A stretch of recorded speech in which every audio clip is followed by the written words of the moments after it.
This is exciting. I have joined the meeting a few minutes earlier, and in the next few minutes, my dear friend Syatt, Syatt is going to be here. He is Gary Vee's personal trainer, but he's somebody who built his brand one step at a time, one post at a time, one practical suggestion at a time. I'm very excited to bring him on board. I met him a couple of months ago. We had a chat around health and fitness, and then we stayed in touch. I don't know what he's going to say about my Indian masala chai with lots of milk, but I am getting excited to have him on the show. Today is my anniversary, guys, by the way. It's my 21st of Feb. I was supposed to travel, but I said no. This year, what I'm doing is I am now giving my time to my family. I've taken a conscious decision, which does not mean that I'm not going to focus on my work, which just means that I'm going to focus around my family. So what happened was yesterday that I finished my calls earlier by 11 p.m. Normally I go to calls till 4 a.m. And then I woke up in the morning for my first very important call at 5 a.m. And I've been awake since then. And so I'm working around it. You know, if you in life, you have to, I don't think anybody wants a 9-to-5. Somebody who has a 9-to-5 wants a flexible environment. If you have a flexible environment like me, you say, oh my God, I wish I had something regimented. So stop complaining. I stopped that a few years ago. Yes, only a few years ago. And now I'm focusing on my family. And if anybody, if my message resonates with you that family is everything and you have to build around everything around your family, then you know that health is equally important. So therefore, what we're going to learn today is going to be very important as well. Health from the one and only, from Syatt. He should be coming on in a minute. So till then, who do you think he's going to choose? The Hulk or the Iron Man? We're going to give him both the options. Let's see. Who do you think he's going to choose? Let me know in the comment section below. Before you fast forward and look at the show, who is he going to choose?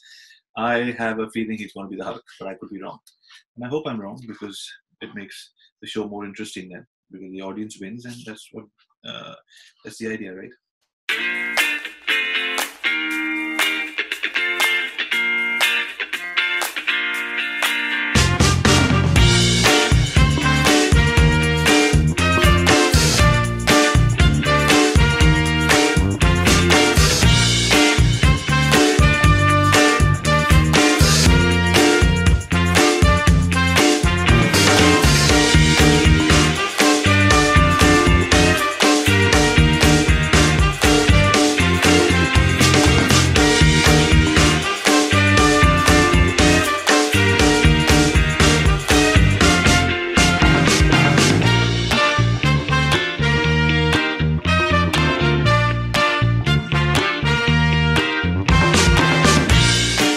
Lots of stuff happening. I just went live and I asked people questions, and they asked they sent me the question that they want to ask Syatt as well.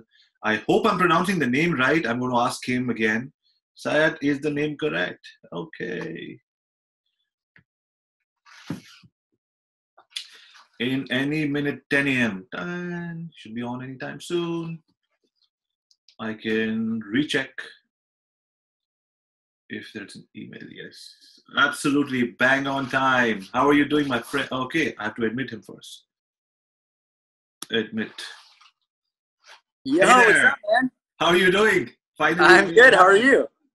Good. You're looking strong, my friend. You as well, my friend. Dude, where are you calling from? Are you in India right now? Right now, I'm in Vancouver, so I spend my time half in Vancouver and half in India, so I go back and forth. I remember, yeah, you told me, so I wasn't sure where you were, but that's awesome, man. It's good to see you again. Good to see you too. I've been, you know what, very honestly, reading your posts more than really implementing them. So I'm slightly guilty about the fact that you're giving so much good advice over there and I'm not really taking it. I'm getting impressed by the way you're building your personal brand, one post at a time, busting those myths of saying no chocolate in the evening, no rice in the evening. You're saying, go ahead, do what you want, but just make sure that your calories work out, right? It was so interesting. Exactly. You know, you remember I met you with my daughter? Yeah, I do. I very much remember that. You know, she's she's now 12 and, becoming more self-conscious. So she has now, she's lost about 10 kilos as a 12-year-old. She needed to lose all that weight. Wow. But the other day, so she's swaying like a pendulum. There was a time when she wanted to do she wanted to eat a lot. Now all she wants to do is eat nothing. So I showed her your post the other day about, eat whatever you want as long as you're balancing the calories. And that really helped her. So she took a cheat day off yesterday. I couldn't convince her. Your post. Good. That's amazing. Dude, I'm very happy to hear that. And if you need me to talk to her, I would be more than happy to have a discussion with her. Oh, that would be amazing, because the thing is that right now we are slightly worried as parents because she's going through this, phase of rebellion that only on the diet front so far. Like, I don't want to eat anything. And, we don't want her to go anorexic. Well, I mean, unhealthy. that's the whole thing. I know, like, it's tough at any age, but especially for young girls in middle school, early high school. I mean, in college, it's in general, but especially at that age, it's very, very tough. So I'd be more than happy to talk to her, or if she'd feel more comfortable with a female, I'm happy to set her up with that as well. But definitely, she's going to need support outside of parents. So right, exactly. It'll be good. But are we recording? Are we going already? Yes, we are. We'll edit it along the way. Awesome, man. Cool. So let's dive into this, bro. I have no idea what we're really talking about. You tell me what we're doing. No problem. Firstly, thank you very much for taking the time out. I know you have a busy schedule. We're now following you as much as we're following everybody else online. So we want to talk about a couple of things, obviously. So I went live just a few minutes ago, and I told people that you will be coming on the show, and I got a lot of questions from people, so we're going to dive into some of those questions. But I first wanted to know, am I pronouncing your name correctly? Is it Syatt? Yeah, it's Syatt. It's like the Hyatt Hotel, but with an S. Got it. So I like that. I like the way you figured out the Hyatt with the S. Nice. Got it. So Syatt. Got it. So Syatt, so tell us, the first question in my show always starts with, what's your story? So tell us about your upbringing, your best friend, your first crush, whatever you want to bring on to the show. How did your story begin? Well, so I mean, usually it starts out with me telling about wrestling. I started wrestling when I was 8 years old. My mom suggested it. She suggested it as a winter sport because my brother and I we both had spring and fall sports and summer stuff, but nothing in the winter. And when she first suggested it, all I knew was like the WWE, WWF type stuff. So I was like, wait, really? Like, you want me to hit someone with a chair? She was like, no, you idiot. Like, it's Olympic style wrestling. And I loved it. I fell in love with it, and it became like my obsession. Basically, all I thought about my from 8 years old on was girls and wrestling. And then by the time I got to high school, I made varsity as a freshman, and I beat out a junior for the spot, and I had to cut a lot of weight. So I was cutting from 112 to 103 pounds at least once or twice a week to make weight. And I had to figure out essentially how can I get stronger and improve my endurance and lose weight at the same time. And that's really when I started to dig into fitness stuff. And I applied to my first personal training job as an intern at 14 years old. I was denied the first one, and then I like got the second one. Basically, I was really upset that I didn't get the first one, and my mom and I like went back to my mom really disappointed, and she was like, "Okay, like what's next?" And I was like, "What do you mean what's next?" She was like, "That was one try. Like there's a ton of other places." So I applied to another one, and it turned out to be the best thing in the world. They were very science-based. They took me under their wing, and it was because of them that I really didn't spend any time wasted on pseudoscience bullshit. It was very much from the time I was a kid that they taught me the right way to train, the right way to eat. And so I worked from there from when I was 14 until the end of high school. And even after high school, I'd go back over the summers and work with them. And then I started competing in powerlifting, and I fortunately did really well with that. I competed at there's a gym called Westside Barbell, which is quite literally the strongest gym in the world. Their weakest guy squats 800 pounds. So, wow. So I was fortunate enough to be invited to train out there with the owner. His name is Louis Simmons for the summer after my freshman year of college. And that's where I started a website. Basically, one of my mentors, his name is JC Dean. He found out I was training at Westside, and He was like, dude, you got to start a website. And I was like, I don't know how to start a website or why I would start a website. And he was like, you just need to show people what you're doing and teach people how to train and to eat, like give them insight. So he literally bought my domain name for me and transferred it over. Nice. And I was like, what do I do? And he was like, start writing. And I was like, what do I write? He's like, doesn't matter. Just make sure it's good. And basically I just started writing articles, at least one a week, usually more, making YouTube videos, Facebook statuses, Twitter posts, Clout, LinkedIn, Google Plus, literally everything that I could constantly. And I think probably the most important point for me to looking back is I didn't know I was starting a business. I was just talking about, I was literally just making content to help people. I didn't know I was making a business. And looking back, it's important because if I tried to be starting a business towards making money, I wouldn't have succeeded because I didn't make money for a long time. All I was trying to do was help people. And then I did this in my early years of college. And over time, people started to reach out and say, hey, could you write my coaching programs? Could you write my training programs, my nutrition? And I just did it for free because I didn't realize that you could charge people online. I didn't even think it was a possibility.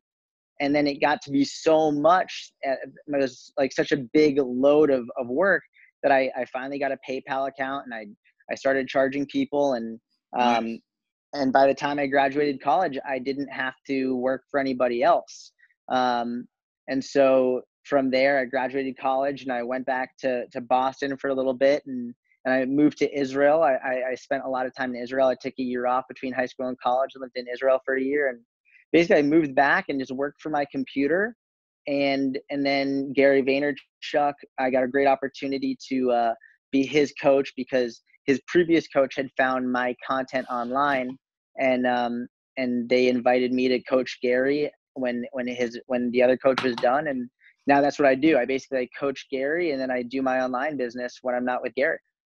Wow, that's a great story. So you started young. You know what my favorite part of the story, because I'm 41 years old. I'm still so much of a mama's boy. I loved your story when your mother said, "What's next?" And you said, "What's next?" He said, "Yeah, it's just one.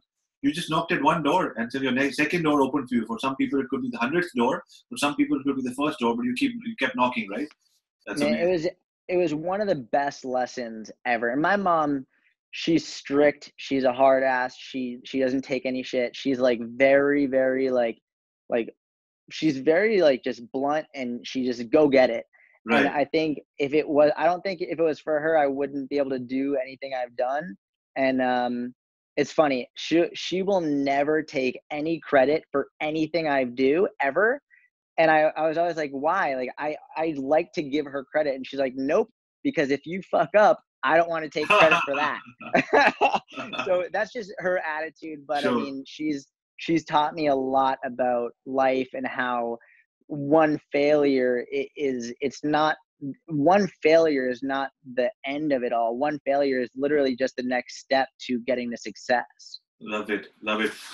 Tell me, if you were to choose one avatar for the rest of the show, what would it be?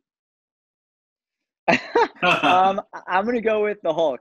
I knew it. So we had a bet before you came online, and I was recording for the first 5 minutes, and I was like, let's see if you can get it right. Let's see who he's going to choose. A lot of people thought it's going to be this, and so it's going to be interesting. I knew it's going to be. I don't know why, but I just thought I just had a feeling it's going to be that.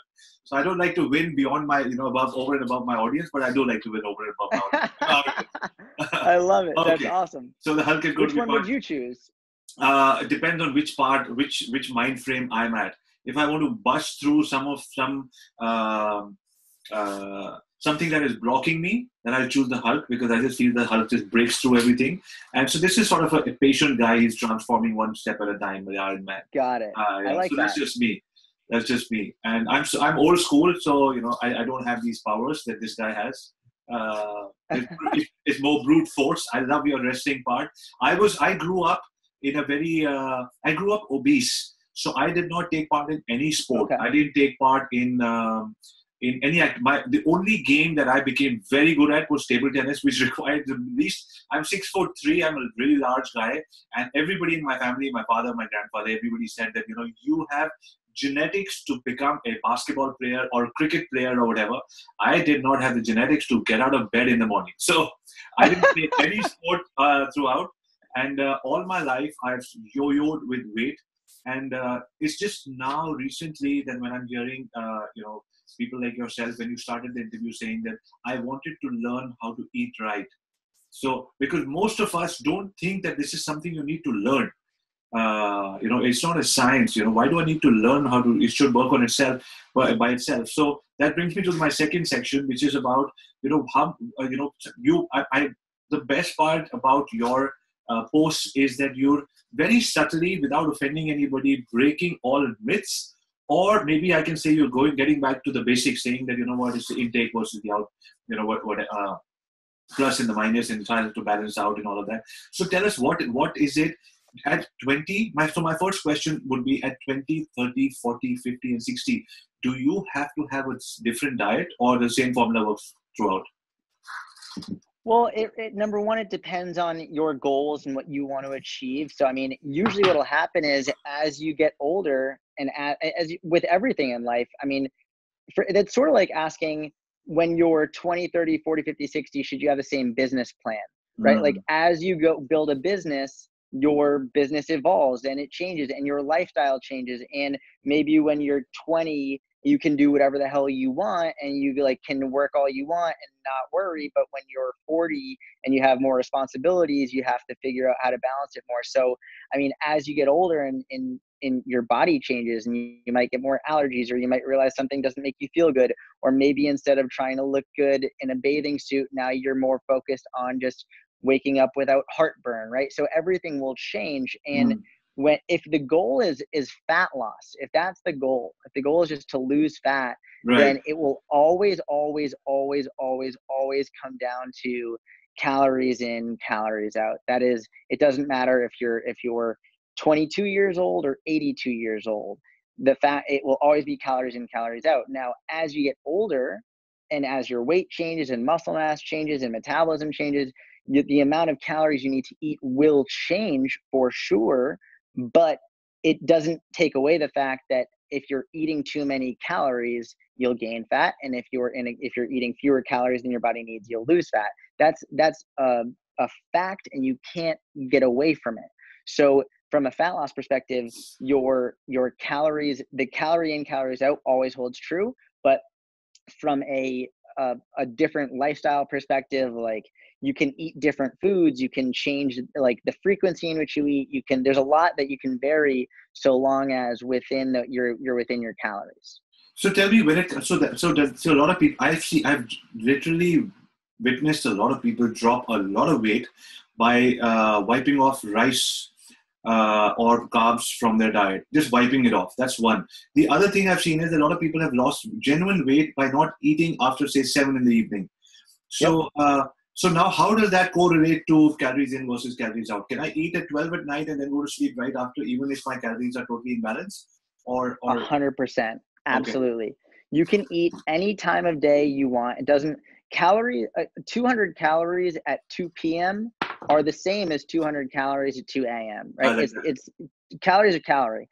And a lot of people, one of the myths will be, well, like when you're sleeping, you're not burning it off. It's like, no, that you're still burning it off. You're just sleeping. The reality is people often look at the body as though it just, everything happens in brief moments. And your body actually, our bodies are very smart. They're very, very, very smart. And one of the most common things that I go back to is if eating late at night inherently made you fat, if we went back to our ancestors when, number one, they weren't eating 6 small meals throughout the day. They didn't have a pantry stocked with food that you can go eat anytime they wanted. And they were hunting and they would have one big kill and they'd often eat it at night after a day of hunting. Right. And they would eat like a massive meal feast late at night. Why didn't they get fat? Like that is, if that was true, that eating late at night automatically made you fat, that's just not how the body works. And then from the perspective of, I mean, there's actually, if you really want to look into it, there's a lot of research on something called intermittent fasting, which is essentially the there's a lot of ways to do it, but the intermittent fasting is basically you don't eat breakfast, but the length at which you fast every day changes based on the method you use. But it allows you to not eat in the morning when a lot of people aren't hungry in the morning, but they feel like they have to because they've been told that breakfast is the most important meal of the day. For some people it is, but for some people it isn't. And so no, when you eat doesn't matter so long as you're doing it in a way that whenever you eat, you feel good. And it allows you to eat in a way that feels comfortable and stick to your calories. I like that because you're putting it, so simply. And again, like I said, it's breaking myths in my head. Tell me, so you were brought up by a very loving and yet a very strict mother who had a regimented lifestyle for her child who was bodybuilding and wrestling. So did she have a regimen for you saying that, Syatt, you need to have a healthy breakfast and sleep on time, don't eat before you sleep and all of that? And did those things change over time? It's funny. With everything, she was very regimented in terms of making sure I did my homework, making sure I would go to bed at a certain time, making sure like X amount of TV per week, like making sure like she was very good. The one thing that she didn't pay too much attention to is my nutrition.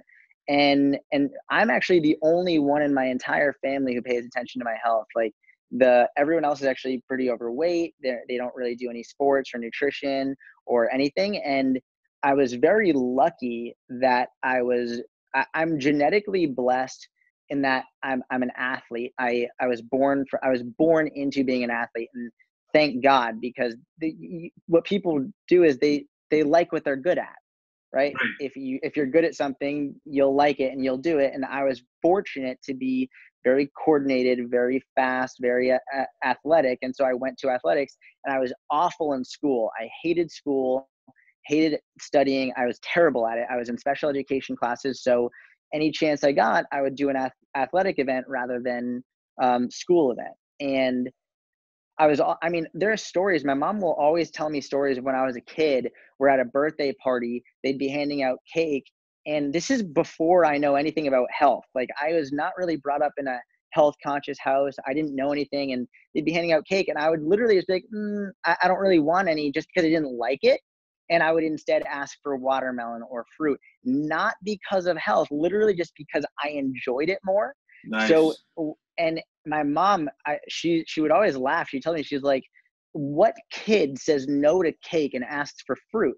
Like, I was the only one so it was very lucky that I fell into that. And I thank God, and I'm very blessed. And I'm very grateful that my mom didn't force me to have the cake. I know a lot of parents would do that. So she wouldn't force me to have it. She'd be like, great, like, I'll have it or whatever, like, good for you. I wish I had that type of discipline.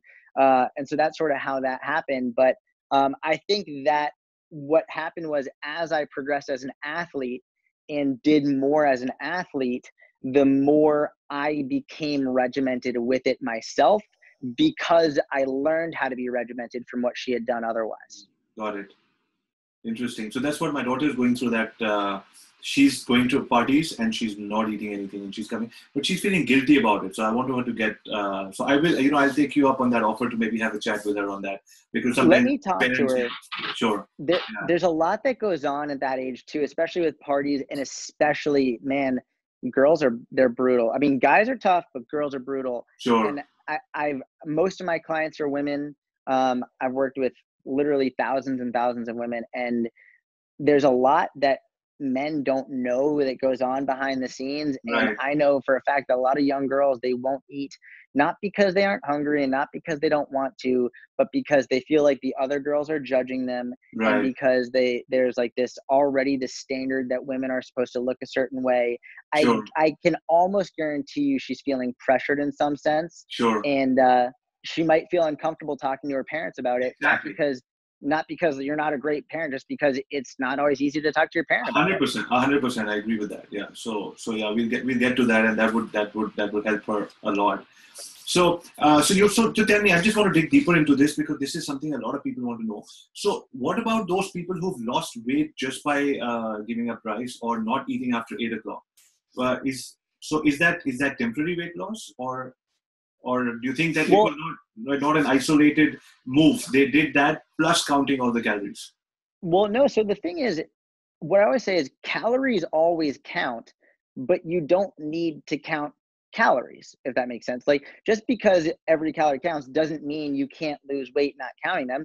It just means that you could literally be in a calorie deficit without counting them. So it's sort of like saying that, well, this person didn't eat after 8 and they lost weight. So eating after 8 means eating after 8 means is bad for you or you'll gain weight.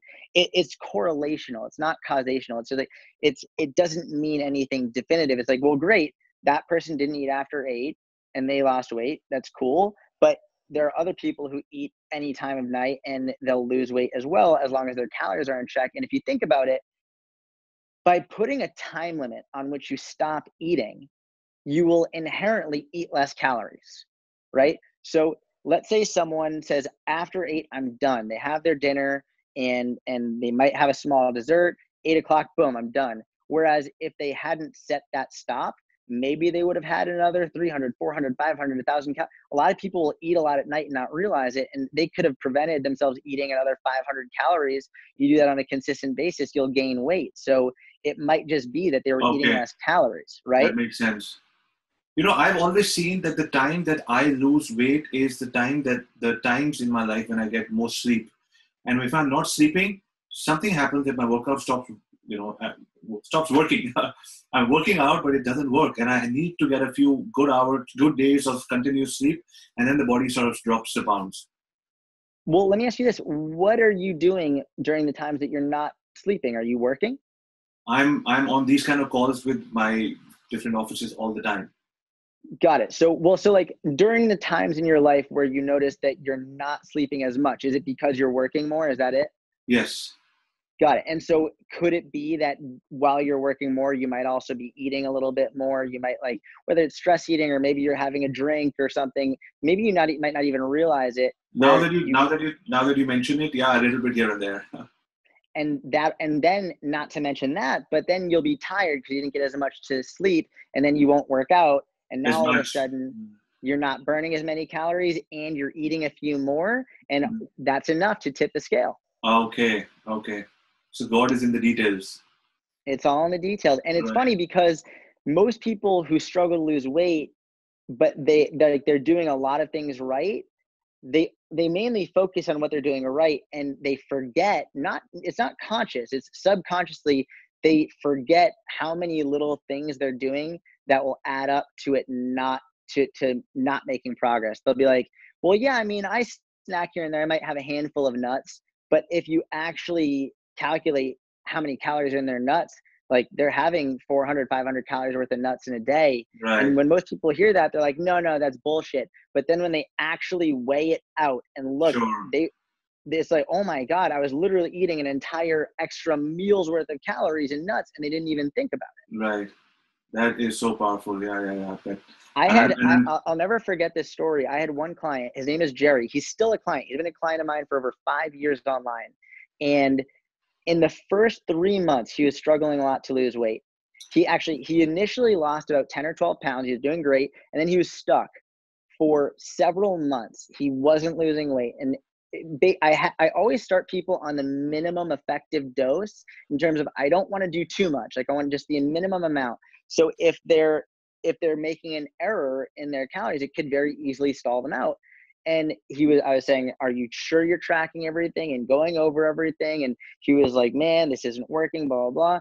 And finally, we realized he was not counting the cream that he was putting in his coffee every day. And he would have one large coffee from Dunkin' Donuts, and just a black coffee, it'd be nothing. The calories would be negligible. But to make a large coffee light with cream, he was adding over 200 calories worth of cream every day, and he didn't realize it.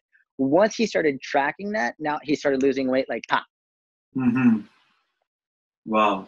So it's as minute as that. Yeah, you're absolutely right. That's what my wife sometimes says, that you're not counting so many calories, but the body is. Just a little snack here and there. Okay, so this is making a lot of sense. I'm just going to pull out some of the questions from the live chat that we did, because people were very interested to have, to have you on the show. And so yeah, are supplements necessary, and how do we know if a supplement is working for us? Absolutely not. Supplements are 100% not necessary. The way I like to explain supplements are, let's just look at the word supplement, and we're going to break that down.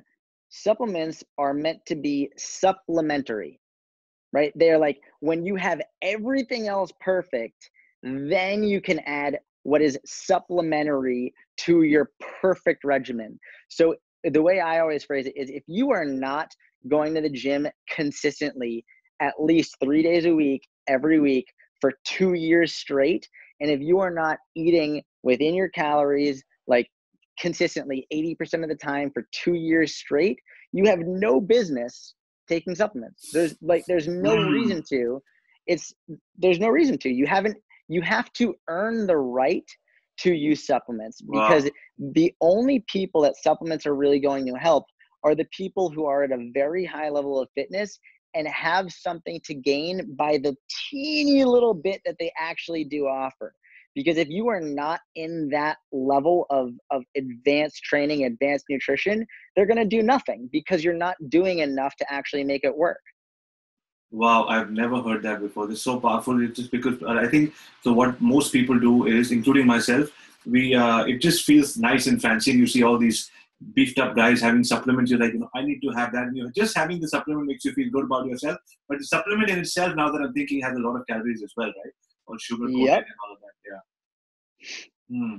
Interesting. So, and so this question was from, this guy's from Meenak. Yeah, this guy's from India, and he said, you must feature my question. So yes, I did.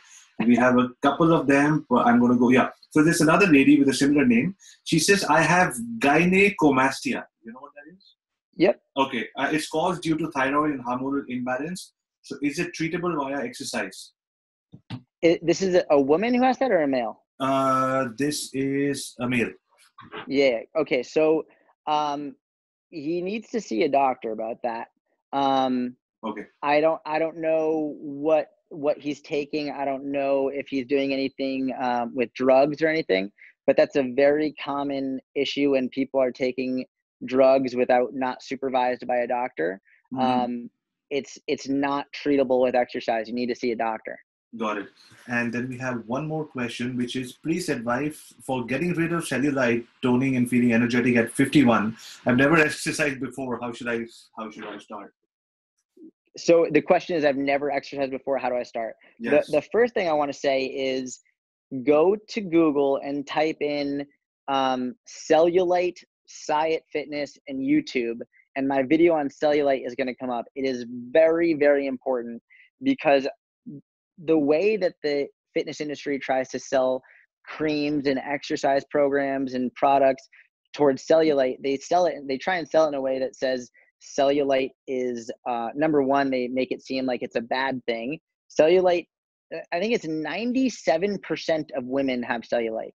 97% of women have cellulite, and it's for whatever reason portrayed as this like ugly, weird thing. Meanwhile, almost everyone has it, like every single person. So number one, it doesn't look gross. It's not bad. It is part of who you are. It's beautiful. So that's number one. And number two is, you can't treat cellulite. You can't fix it. There's no cream that's going to get rid of it. There's no exercise program that's going to eliminate it. Anyone who tells you that is lying to your face. Tell them to show you the research that supports it. They won't be able to show it to you because it doesn't exist. If they give you an article that someone else wrote, fuck them.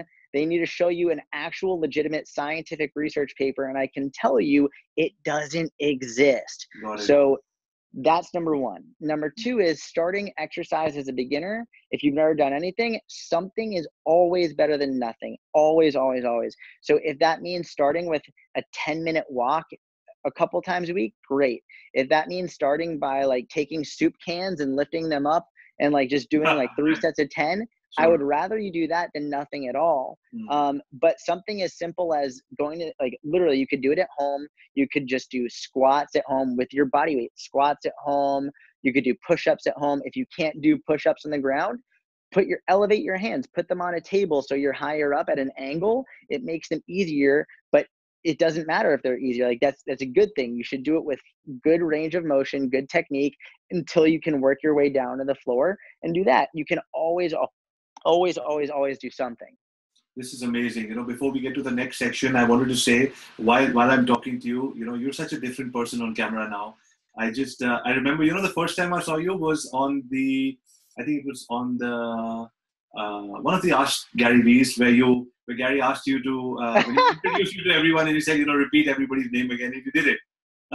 Oh man, that was my first time on his show, and I was so nervous. Yeah, I was so nervous when he did that. It's funny. Realistically, if he made me do that again, I think I'd be equally as nervous. But right? Like, it's amazing. He puts you on the spot in front of however millions of people. He's like, all right, here's like 6 people that you've never met. Say their names. I'm like, well, this is embarrassing. No, bro, I'm just saying your screen presence, if I can call it that, from then to now is just so different. I mean, I just love, obviously I'm talking about your subject. This is your subject. You're owning it.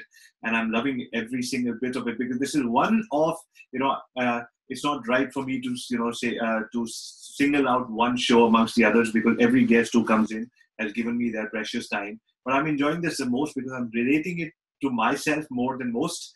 So my story is always this. I've always yo-yoed and I've yo-yoed so much like in 10 to 15 kilos at a given time. So every summer I lose weight and every winter I put it back. Actually it's opposite. I put on in summer and I lose the weight in the winter. Now, and it's so funny and I'm being vulnerable on the show. So if I'm meeting somebody, if somebody's like, hey, what happened to you? I don't know when I met him last. So is he saying I've lost weight or I've put on weight? So it's that dramatic. And I'm fed up of this. When I go back, I'm like, okay, so I used to have a lot of wine over the weekend. I drink once a week, so I have a bottle of wine with my friends, 4 or 5 glasses. So some takes in a bottle, and but you don't take it as a bottle, like 3 glasses of wine, large glasses or whatever. So then I completely cut off my wine, and I stopped going out because I'm not drinking. I stopped going out, and I lose the weight. I feel powerful. I feel amazing. Then I start going back out again, and it comes back. And now I'm 41, and I'm tired of giving up things to do well. So I just want to do something which is, even if it takes longer, I just want, it to work over the long term. And I see so many people on the internet who are struggling with the similar issue. And that's why I thought I should be vulnerable and, just talk about my weight on the show, because I'm sure it'll help me and it'll help others as well. So I'm working out now 5 to 6 times a week. I just started again about a month and a half back, and with this consistency. And I love what you said, that unless you're doing it for 2 years, you have no business to ask why I'm not getting results and all of that. So I'm trying to be as consistent as possible, and then just leave it to that. But there's some days I don't know if you've ever struggled with a weight issue, but there's some days you just feel that this is never working. And there's some days you're like, I'm looking amazing. And for me, I've gone to levels of fitness that nobody could imagine me getting to. And then I've ballooned back.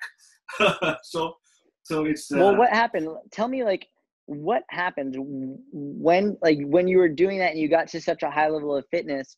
What happened where you ended up going off track? Like, what happened?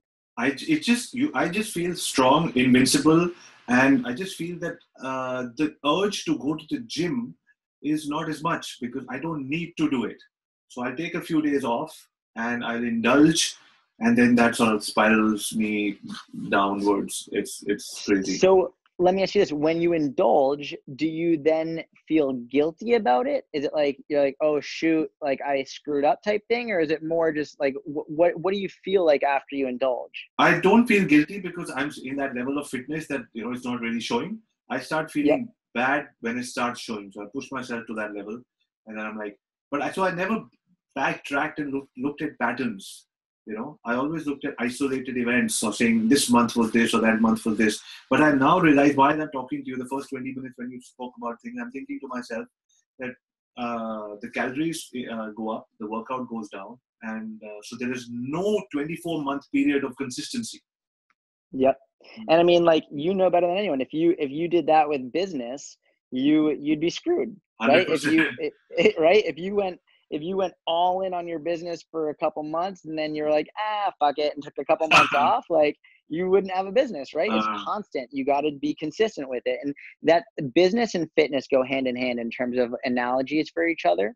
It's incredible. And that's essentially why Gary, he decided to make he treated his fitness like a business, where he was like, I'm going to hire someone. And like, he has that ability, but being able to have that mindset of treating it like a business where, listen, like, this is what I have to do. Now, what I will say is, one thing that any smart business person will do is they'll understand their strengths and their weaknesses. They'll understand what's realistic and what's not realistic. And how many days a week did you say you're going to the gym right now? At least 5.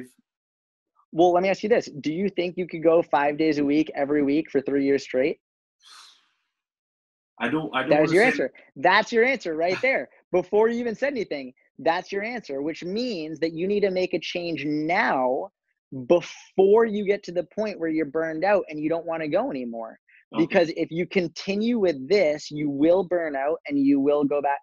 If you doing the same thing over and over again and expecting a different result, we all know that it's insane. It's literally insane. Right. So why would you try it again when you know it's going to screw it up? So what I would say is, do it 3 times a week. Go to the gym 3 times a week. And that way you're not pressured to get with like those 5 different days in every week. Do 3 days. You could do 1 lower body, 1 upper body, 1 full body. That's plenty. And then if you want to do extra sessions because you feel motivated, because whatever, by all means, go for it. But they are not required. Just 3 required days a week. That's it. And I guarantee you it'll be more sustainable and you'll have more motivation to go to the gym. Yeah, for sure. In the same way that, like, when you're told to do something, you have to do this, a lot of the times you're like, fuck you, I'm not going to do it. Right. But or do it with half-assed, yeah. Yeah, when you're told, like, listen, like you can go here 3 days a week, and in your mind you're like, I could do more than that, then now it's like you'll gladly do more when you can, but it's not seen as a failure when you can't. But Syatt, I'll tell you one thing that's in my head, is that I want to be, I always went to the gym growing up as a kid, because I always wanted, like all of us, like most of us, we've been Rocky fans, Sylvester Stallone. Yeah. And so I always went to the gym to be inspired by the big guys. And I've never had that ideal physique. And I'm 41. I think it's one of my last chances. And I want to get there. So, they also say that what you have to, like Gary says, and you say that you map your action with your ambitions. So my ambition is there. Can I have it in 3 days a week? Well, I'll tell you what, you can't have it in 5 days a week for 3 months and then quitting. That is a fact, right? So you're not going to get it in 3 months or 5 months or 10 months at 5 days a week. It's going to take a long time. Can you do it? Yes, it's going to take a long time.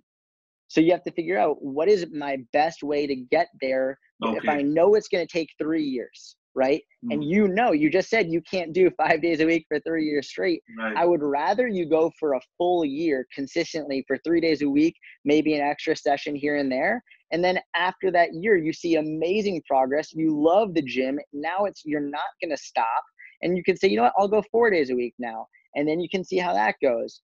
But the people who look like that, who got like where they look like incredible now, they didn't start by going 7 days a week, training 2 times a day. Like, they started with a basic program and then it built up from there. And even ask the people, the top of the top of the top people, they go through training ruts. They go through times where they don't want to train because it's burning them out. And they'll gladly go back to 3 times a week just to maintain for a period of time, build up that motivation. It's consistency is king above all else. And if you burn yourself out and can't be consistent, then you're definitely not going to reach the goal. Why? This is so amazing and so powerful. Why doesn't everybody talk like this? Why is everybody just saying that, kill yourself and get results in 3 months and, who cares about the future? Everybody else is about that. It's just crazy. Everybody wants it now.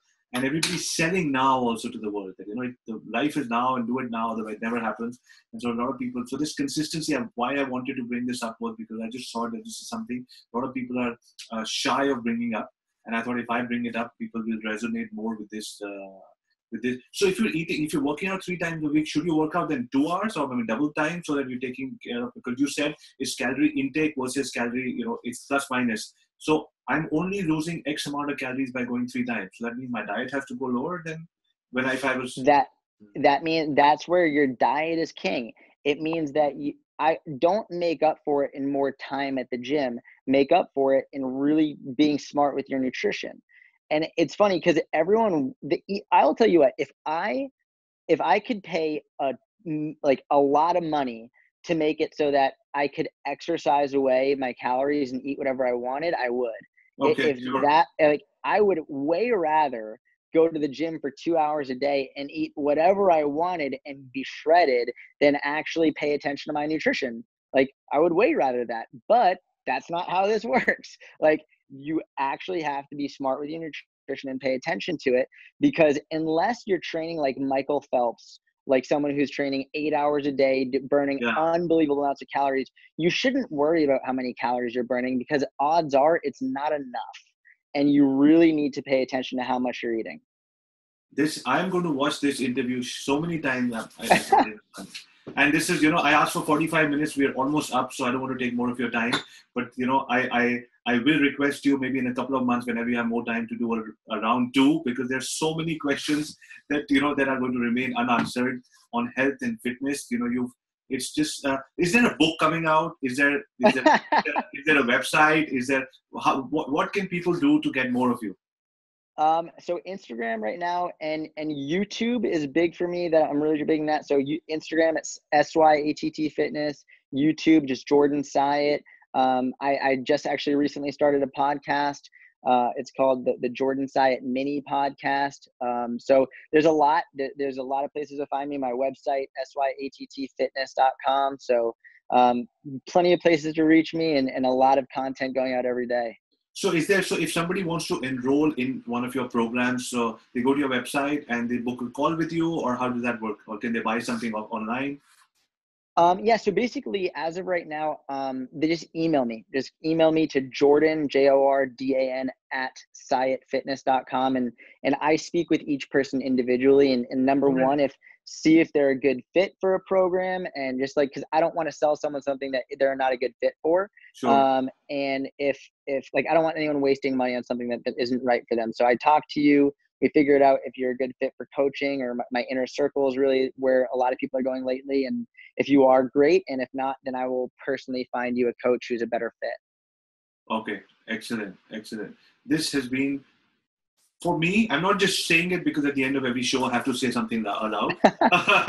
But this for me has been a couple of subtle slaps in the face to say, look at where you're going. And I have been looking at where I'm going in the last 40 minutes.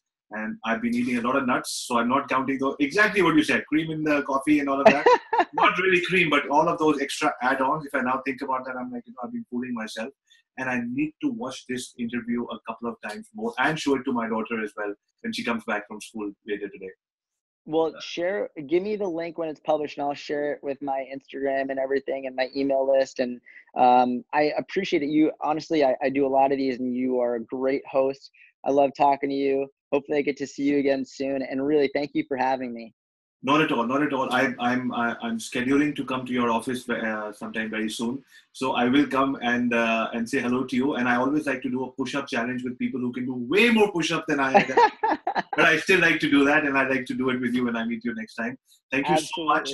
This has helped me a lot, and I can just see why you're growing as a personal brand online. It's because you're doing the work offline. It's just so powerful. You have your answers ready. You have your concepts ready. You are so in alignment with what you say.